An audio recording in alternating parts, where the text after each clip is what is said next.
Oh yeah, like you ever try to get out of it? You know when you're a kid, it's like, Rex, you have to clean your room. We're going to have visitors later. We'll have visitors at 5 o'clock. You have to check. You have to clean your room. But Mom, I'm gonna go to Brian's place and we're gonna go play some Atari. We're gonna go play. Oh, you play. Oh, but you have to clean your bedroom first because we have visitor. Come on, Mom, can I just play? No, you have to clean it now. You have to clean your room now. You know that sound that comes out of Filipino mom's nostrils? Simultaneous, double barrel action. Left barrel, judgment. Right barrel, guilt.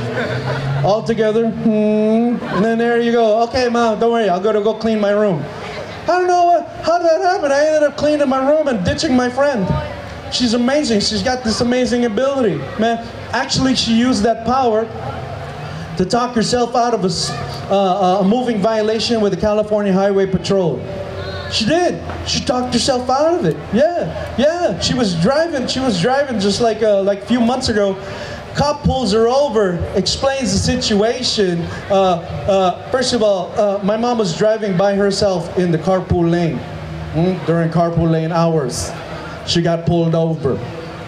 Ma'am, you're gonna have to turn off your engine. You realize that you're driving in the carpool lane during carpool lane hours. You read a sign here on the highway. You have to have at least 2 or more passengers in the vehicle. This is for carpool drivers. I'm gonna have to give you this ticket. I'm sorry, ma'am. Oh, that's what carpool means. 2 or more passengers. Oh, officer, I thought this is for carpool drivers like me because I look to the left, I look to the right. I'm so carpool when I drive. I drive so carpoolly. I am so carpool, I have carpal tunnel syndrome. You will not give me the ticket, okay? That's it. Who knew my mom? Yeah, my mom can knock like migrating humpback whales off of their migrating cords. Just, and then it's like off the California coast. One of us is in trouble. Let's go clean our room. She's fun. She's too much. Anyway, growing up in that house, my dad was one of those Filipino dads you never saw. All my friends thought he was dead. They did. They saw pictures of my dad on the mantle of the fireplace, but he never came out of the bedroom. They thought he was dead. See, this is my dad's thing. When you're an old, grumpy Filipino guy, and a lot of you guys know that firsthand, right, Delano? Yes.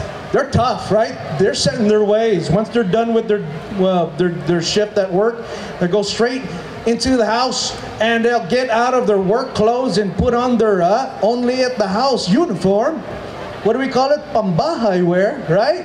Only at the house uniform. My dad would take off his uniform and put on the worst outfit ever. And I told him, you will not come out into the living room or the family room when my friends are over. You're gonna stay inside, Dad.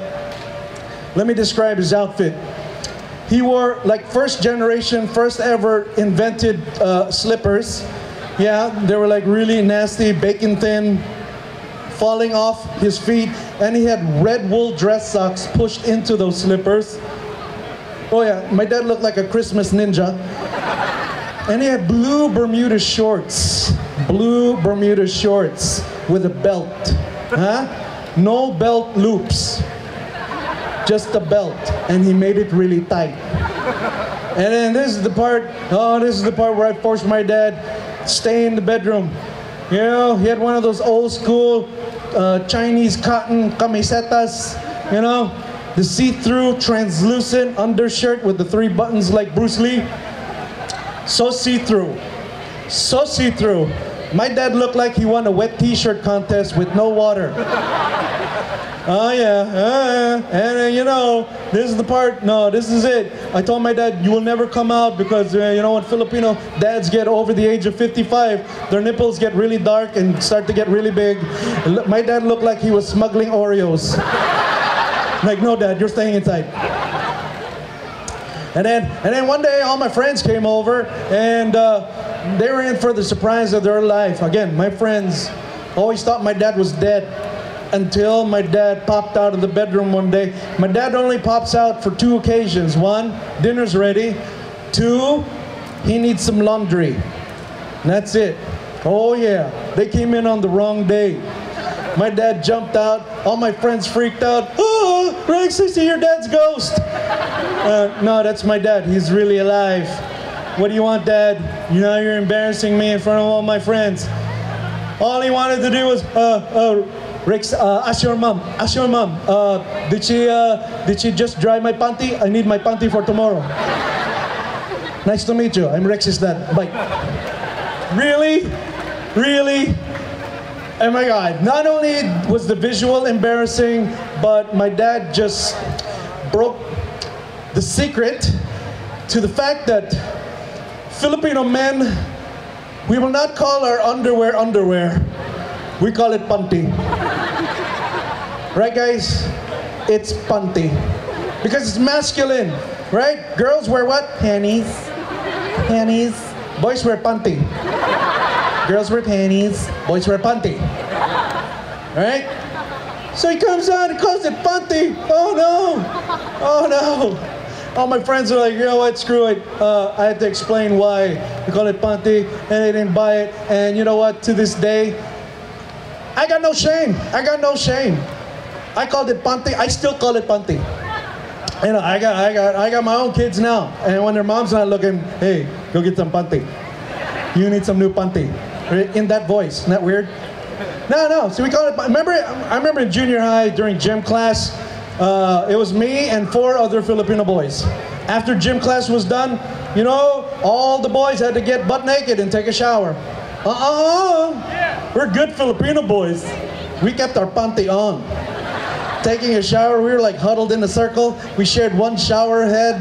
Oh yeah. And we had one little piece of soap. We shared the piece of soap. I put the piece of soap in my panty, swirled it around, get some lather going, took it out, put it in the panty of the next boy, and it goes around on the 5th boy, it totally disappeared. We'll start with him tomorrow. Oh man. Anyway, I live up in Portland, Oregon now. Yes, thank you for the applause. I'm immigrating. I'm just migrating north to the promised land, Alaska. Next year we're gonna live in Seattle. And then Vancouver. You know Vancouver? That is what you put on your bun when it's raining. It's a Vancouver. All right. No. Portland's all right. It's cool. I love living up in Portland. It's a nice place to fly back and forth to the motherland, you know, Spain. And anyway, I was in the Philippines just a couple weeks ago. I was doing some shows out in Manila. Let me just say, if you guys ever fly to Manila, I recommend one airline and one airline only. All right? I have a favorite airline that goes to Manila. First of all, Delano, I got to stop right there. This airline sent me an email saying I could no longer mention them on stage. Oh yeah, it would have been free plugs. You know, maybe some free flights, but no. So I got to do it like this. I like to fly to Manila on my favorite airline. I can't say the name of the airline, but it is a Philippine airline. There's so many. Could be JetBlue, Southwest, UPS. But I love flying to Manila on this airline because when you're on the plane, it already feels like you're in the Philippines, right? Yeah, because the air conditioning's broken.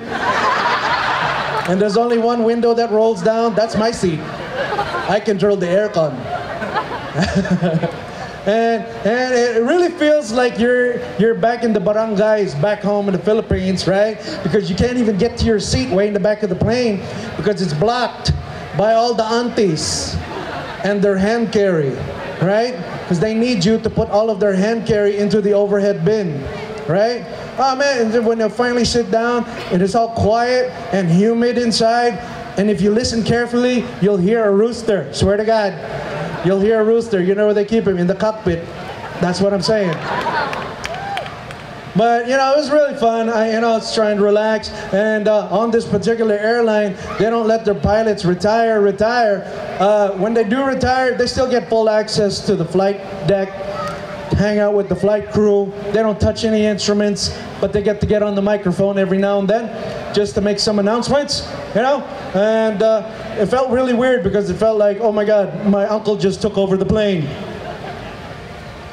Welcome aboard tonight's flight. Right now we're cruising at the altitude of about 12 feet. That's right, 12 feet. 12 feet. Oh my God, we're still on the ground, sorry. We're still here at SFO, 12 feet above the ground. Sorry for the delay, sorry, I just woke up. Anyway, we're still here at the gate. We're just waiting for the pushback go-ahead from the flight control tower. Tonight's flight, our destination this evening is... Pare, saan tayo pupunta? Sigurado ka? Okay. Okay, tonight's destination is either Manila or North Korea. Depends how much gasoline we got, so kick back, relax, knock out yourselves. Sorry for the delay. As you can see on the left side of the aircraft, if you look on the window outside, you can see the problem for our delay for this evening. We have trouble putting all of the luggage into the cargo hold because Filipinos, we don't have luggage like the rest of the world. We have cardboard boxes with no handles or wheels.